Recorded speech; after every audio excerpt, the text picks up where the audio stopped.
আপনি যখন ফ্যাসিস্ট যারা থাকে, যারা অবৈধভাবে ক্ষমতায় থাকে, গণতান্ত্রিক শাসন ব্যবস্থায় যারা ফিরে আসতে চায় না, তাদের চরিত্র এমনই হয়, পৃথিবীর ইতিহাসে তাই। আপনি দেখুন শেখ মুজিব ৭২ থেকে ৭৫ শাসন করেছে। যে গণতান্ত্রিক চেতনা মূল্যবোধকে ধারণ করে দেশের মানুষ মুক্তিযুদ্ধ করে যে স্বপ্ন দেখেছিল, মুক্তিযুদ্ধের চেতনার ভিত্তিতে শোষণ মুক্ত একটি সমাজ, গণতান্ত্রিক সমাজ ব্যবস্থা, সেই স্বপ্ন কিন্তু পূরণ হয়নি। শেখ মুজিবের হাতেই সেই গণতন্ত্রকে হত্যা হয়েছিল, মানুষের অধিকারকে হরণ করা হয়েছিল। গণতান্ত্রিকভাবে নির্বাচনের মাধ্যমে, মত প্রকাশের মাধ্যমে জনগণের শাসন ব্যবস্থা পরিবর্তনের কোনো পথ রাখা হয়নি। ফ্যাসিস্ট স্বৈরাচারী কায়দায় মানুষের দমন পীড়নের মাধ্যমে হাজার হাজার নেতাকর্মীকে জাসদের হত্যা করেছিল।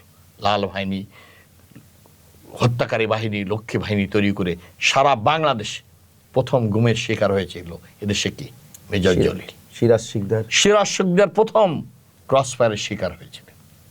এভাবে জহির রায়হানকে কারা অন্তর্ধান করেছিল আজও জাতি জানতে পারে।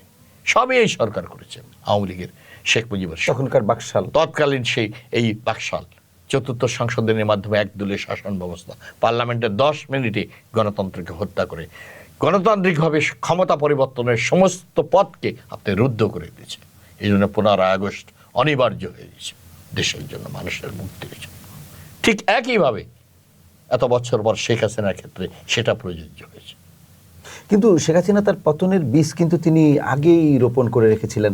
আপনি কোটা সংস্কার আন্দোলনটি কিন্তু 2024 সালের নয়, এটি আর একটু পেছনে ছিল। তখন তিনি রাগ করে কোটাই বাতিল করে দিয়েছিলেন। পরবর্তীতে কৌশল করে এটিকে আবার আদালতে নিয়ে যে উনি তার ক্ষমতাকে দীর্ঘায়িত করার জন্য ইস্যু তৈরি একদিকে, অন্যদিকে আবার দমন করা, আন্দোলনের প্রেক্ষাপট তৈরি করে দিয়ে আবার দমন করে অন্য একটা ইস্যু তৈরি করা। উনি ভেবেছেন যে এই যে ওনার খেলা, এই খেলা চলতে থাকবে আর তার ক্ষমতা দীর্ঘায়িত হবে, আর যারা আন্দোলনে নামবে তাদেরকে রাজনৈতিক কালার দিয়ে তাদেরকে জেল কারাবরণ করানো, পাশাপাশি দমন পীড়ন চালানো এবং আন্দোলনকে স্থগিত করা।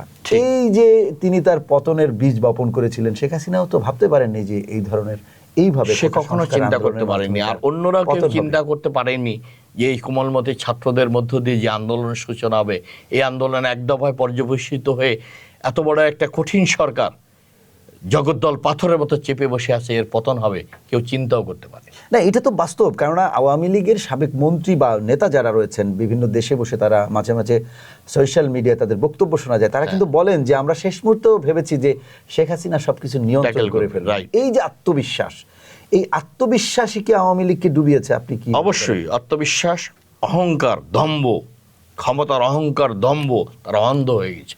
মানুষকে মানুষ মনে করছে ক্ষমতা চিরস্থায়ী।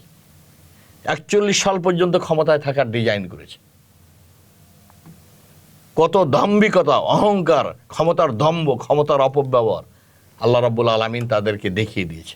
মাত্র 41 মিনিটের সময় দেন, সে ক্ষমতার দম্ভ, অহংকার চুরমার হয়ে গেছে।